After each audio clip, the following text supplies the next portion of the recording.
Murukitana sei kumachechi umo pana mai varara nomu murume mustreet vakapfeka uniform yechechi ivo vose nemurume uyu asi sister yacho iri kukumbira kuti ngatiregei kuramba tosenderana video iri nekuti sisi vanogona kungozviuraya vane vana uye vane murume. Welcome back to the channel. Please don't forget to like and subscribe. Zvinhu zvacho zvinonyadzisa zvinosemesa komurodhi zvanga zvaita sei.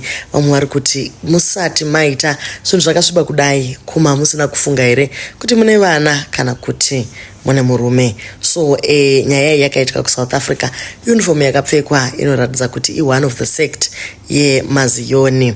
Thato Mahlaba anova ye shamwari kana sisi vemusikana wekuita zvinezvi ati iye good morning.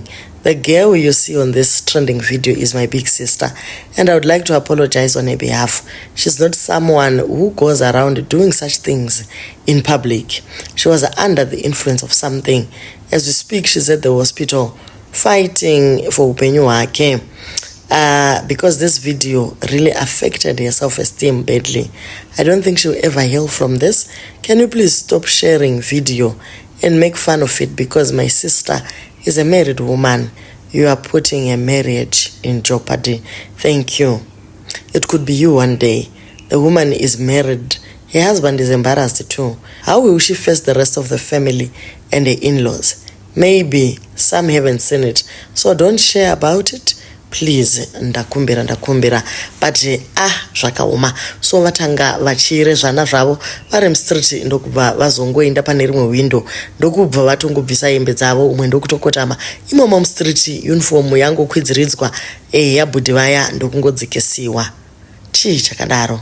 Kana une murume kumba nzara yacho inenge yambonyaya yabata zvokudii yekuti vanhu vanozorarana mumastreets, umwe akatarisa ku left umwe akatarisa ku right, kumeka sure kuti hapana vanhu vari kuuya. Cameraman capture anga ari ku the opposite building achishandisa mazoom lens anoshamisa kwazvo. Zvinhu zvacho zvakaoma. Chimwe chinonyanyisa kurwadza panyaya iyi ndechekuti emphasis yangova pamunhukadzi, iye murume kunge pasina zvaakaitawo. Tinofanira kuenzanisa kana vanhu vachishora mudzimai kuti why wakazvidzikisira kuita zvinhu zvakadaro mustreet komurume uyo sei vanhu tisiri kunyanya kutaura nezvake. Indiri kuda kuti chero ye murume yeye hapana chinomboshamisira pakuita zvaakaita zvekutoti anofamba achizorova dundundu kunzoko kuti iye murume kwaye aiwa bodo akangofanana nedzimwe mhuka dzinongoitirawo mustreet umo. Deni akamuconvinsa mudzimai kuti chero anga under the influence of something aiwa dei tatsvaka pakavanda pekuitira. Iyo influence yacho ndeyeiko munhu akapfeka uniform? Zvimwe zvacho dai tarega vanoda kumiswa zvacho sei.